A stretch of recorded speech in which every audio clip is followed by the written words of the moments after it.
नमः जनभाषायै संस्कृताय मित्राणि। आज हम किरात अर्जुनीयम ग्रंथ के बारे में जानेंगे। किरात अर्जुनीयम ग्रंथ को हम एक एक श्लोक का हम अच्छी व्याख्या करेंगे। उससे संबंधित जितने भी हमारे पास सोर्स हैं उस सब के बारे में हम चर्चा करेंगे। सबसे पहले हम किरात अर्जुनीयम की भूमिका जान लेते हैं। क्या किरात अर्जुनीयम है क्या। देख रहे होंगे कि आप उसमें शिव जी की चित्र है। शिव जी का ही चित्र क्यों लगाया गया, किसी और का क्यों नहीं, इस विषय पर हम चर्चा कर लेते हैं। तो शिव जी के लिए चर्चा कर लेते हैं। सबसे पहले किरात अर्जुनीयम शब्द पर जाते हैं। तो किरात अर्जुनी शब्द जो है दो शब्दों से मिलकर बना है, किरात और अर्जुन। ठीक, इन दो शब्दों से मिलकर जो शब्द बना है वह किरातार्जुन है। किरात कौन है यहाँ पर? शिव हैं। किरात वेशधारी शिव हैं और अर्जुन जो है वह पांडुपुत्र अर्जुन है। सभी लोग जानते ही होंगे उनके लिए। तो वह पांडुपुत्र को ही यहाँ अर्जुन, वही अर्जुन है जो पांडुपुत्र। सहस्त्रार्जुन और अन्य जो अर्जुन हैं उनके बारे में यहाँ बात नहीं हुई है। यहाँ पर पांडुपुत्र अर्जुन के बारे में बात हुई है। और किरात कौन है? शिव हैं। इन दोनों को मिला लेंगे तो आ प्लस आ बराबर बड़ा आ होता है। आप लोग जानते ही हैं, दीर्घ संधि होती है तो उससे किरातार्जुन ऐसा शब्द बना। तो यह एक पद हमारे पास आ गया है। ठीक है, तो हमें समझ में आ गया किरातार्जुन शब्द क्यों लिया गया और यहाँ पर शिव जी की ही चित्र क्यों लिया गया। तो किरातार्जुन जो शब्द है, इस शब्द से द्वंद्व समास हो गया, यानी किरात और अर्जुन। ठीक है, द्वंद्व समास हो गया, किरातार्जुन बन गया। अब हमारे लिए जो किरात वेशधारी शिव हैं, तो शिव जी ने किरात का वेश क्यों धारण किया, इसका जो उपजीव्य काव्य है वह महाभारत है। महाभारत यानी आप जानते ही होंगे कि दुनिया का सबसे बड़ा महाकाव्य जो है वह महाभारत है। 1 लाख से ज़्यादा जिसमें श्लोक हैं वह महाभारत कई ग्रंथों का उपजीव्य है। तो उसमें से किरातार्जुनीयम का भी वही उपजीव्य है, यानी वहीं से इसकी कथा ली गई है। शिशुपाल वध भी उसी का एक उदाहरण है। शिशुपाल वध भी वही महाभारत से लिया गया है।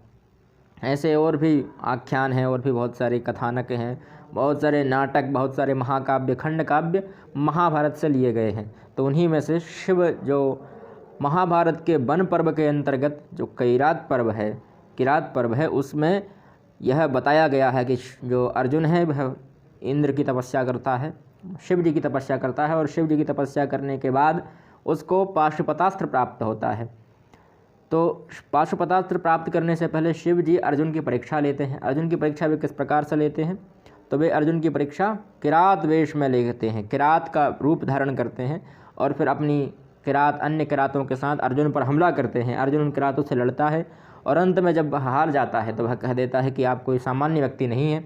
तब भगवान शिव प्रसन्न हो जाते हैं और उनके लिए, अर्जुन के लिए पाशुपतास्त्र का वरदान देते हैं। पाशुपतास्त्र का उपसंहार सहित उसको सारा पाशुपतास्त्र समझा देते हैं। तो यह इसकी कथानक है। पर यहाँ पर थोड़ा उसको अलग कर दिया गया। यहाँ पर बीच में व्यास ऋषि भी आते हैं। व्यास ऋषि अर्जुन को प्रेरित करते हैं। फिर अर्जुन एक यक्ष के साथ जाता है इंद्रकील पर्वत पर। फिर इंद्रकील पर्वत पर इंद्र की तपस्या करता है। वहाँ पर अप्सराओं का भी बहुत सारा संगम है और अप्सराओं के बारे में भी बताया गया है और यक्ष गंधर्वों के बारे में भी, गंधर्वों का और जो अप्सराओं का मेल मिलाप है, ऋतु वर्णन है, वह सब बताया गया है कि शरद ऋतु का किस प्रकार से वर्णन है। तो वहाँ पर इंद्रकील पर्वत का बहुत 9वें 10वें सर्ग में और 7वें सर्ग में बहुत ज़्यादा श्रृंगार रस का प्रयोग हुआ है। फिर 10वें 11वें सर्ग में इंद्र का आते हैं और इंद्र कहते हैं कि शिव जी की तपस्या करो, शिव जी तुम्हें पाशुपतास्त्र देंगे। जब वह पाशुपतास्त्र दे देंगे तो सारे अस्त्र शस्त्र हम दे देंगे। तो ऐसा करने के लिए फिर शिव जी की तपस्या करने लगते हैं। फिर वह कुछ वर्षों तक शिव जी की तपस्या करते हैं और फिर शिव जी प्रसन्न हो जाते हैं और फिर वह किरात रूप धारण करते हैं। फिर अर्जुन को लड़ते हैं और फिर वही पाशुपतास्त्र प्राप्त होता है। तो इस महाकाव्य का फल क्या है? दिव्यास्त्र लाभम फलम। एक श्लोक भी है जिसमें इसके बारे में पूरा बताया गया है। तो उसमें कहा गया कि दिव्यास्त्र का लाभ है वही किरात अर्जुन का फल है। तो अब किरात अर्जुन शब्द हमने जान लिया, पर किरात अर्जुनीय कैसे बन गया इसके बारे में भी हम चर्चा कर लेते हैं। पाणिनि जी कहते हैं कि वृद्धाच्छा एक सूत्र है जहाँ से छा प्रत्यय लगता है, तो वहीं से किरात अर्जुन में छा प्रत्यय लगा है।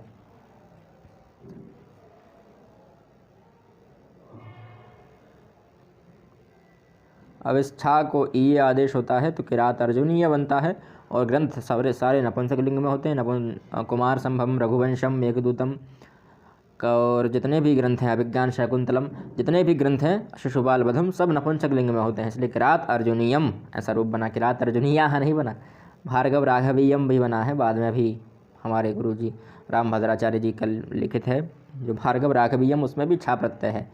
वहाँ पर परशुराम और राम जी की कथा, इसलिए परशुराम को प्रेरित करने के लिए भार्गव और राघव को राम जी को प्रेरित करने, राम जी को बताने के लिए राघव शब्द लिया गया, और उसमें भी छा प्रत्यय भार्गव राघवीयम ऐसा रूप बना। वहाँ पर भी द्वंद्व समास है, दोनों समान पद हैं। अब इसका प्रथम सर्ग की हम कथा जान लेते हैं। प्रथम सर्ग में क्या है कि प्रथम सर्ग में युधिष्ठिर जो हैं वह युधिष्ठिर अपने परिवार सहित यानी 5 भाइयों सहित और पत्नी सहित उन्हें वनवास प्राप्त हो जाता है। द्यूत कथा के बाद यानी द्यूत क्रीड़ा के बाद जो वो हार जाते हैं सब राजपाट, उसके बाद वह वन में चले जाते हैं, और फिर वहाँ पर वह एक गुप्तचर वनेचर जो वहाँ पर रहता है किरात, उस किरात को मतलब जो कोलभील लोग रहते हैं उन कोलभील को वह तैयार करते हैं, एक कोलभील को ट्रेंड करते हैं कि गुप्तचरी कैसे की जाती है। तो उसको गुप्तचर का मतलब उसको गुप्तचरी करने सिखाते हैं, और फिर उसको भेजते हैं कहाँ, हस्तिनापुर में, कि दुर्योधन का किस प्रकार से राजपाट संभाल रहा है, वह क्या कर रहा है, उसको जानने के लिए वह उस वनेचर को भेजते हैं। यहाँ पर उसको वनेचर कहा गया है, वह है गुप्तचर। और वनेचर की क्या अर्थ होता है, वने चरति इति वनेचरः, जो वन में चरे वहाँ वह वनेचर है। यहाँ विभक्ति अलुक समास है, यानी विभक्ति का लुक नहीं हुआ, लोप नहीं हुआ, विभक्ति यहाँ से गई नहीं है, विभक्ति वही है, वनेचरः, वनेचरति इति वनेचरः। तो उस वनेचर को भेजते हैं, वहाँ पर सब जानकारी हस्तिनापुर की जुटाकर, और फिर वापस आकर युधिष्ठिर को सुनाता है। तो उसी के आगमन, जब वह आगमन करता है तो उसी आगमन को वहीं से प्रारंभ होता है यह महाकाव्य। और वह आने का इसका प्रथम जो सर्ग है, उस प्रथम सर्ग के श्रोता कौन है, युधिष्ठिर, और वक्ता 2 हैं, इसमें ध्यान रखिएगा। इसमें श्रोता 2 हैं और श्रोता 1 है और वक्ता 2 हैं। श्रोता जो हैं वह युधिष्ठिर हैं और वक्ता जो हैं वह एक वनेचर है और दूसरी द्रौपदी है। तो यह कुछ श्लोकों तक, लगभग 20-30 श्लोकों तक यही बोलेगा वनेचर, उसके बाद फिर द्रौपदी चालू होगी और फिर द्रौपदी बोलती रहेगी, और श्रोता कौन है, युधिष्ठिर, यानी सुनने वाला सिर्फ एक ही है और बोलने वाले 2 हैं। तो प्रथम सर्ग आप समझ गए होंगे, इसका सार प्रारंभ करते हैं। वंशस्थ छंद है, वंशस्थ छंद के बारे में हम जान लेंगे। अब जितने भी महाकाव्य हैं उनका एक नियम होता है। अब तो नए नए जो महाकाव्य आए हैं उनमें तो खैर जैसे भार्गव राघवीयम है तो उसका तो मंगलाचरण जो है वह नमस्कारात्मक ही है, वस्तु निर्देशात्मक नहीं है। पर जो पुरातन महाकाव्य हैं, पहले के महाकाव्य हैं, उनमें अधिकतर रामायण महाभारत, रामायण भी सीधी तपस्वाध्याय निरतम से प्रारंभ हुई, वहाँ पर भी कहीं प्रणाम नहीं किया गया। हाँ, महाभारत में ज़रूर वो वंदना है, तो उसके तो वह नमस्कारात्मक है।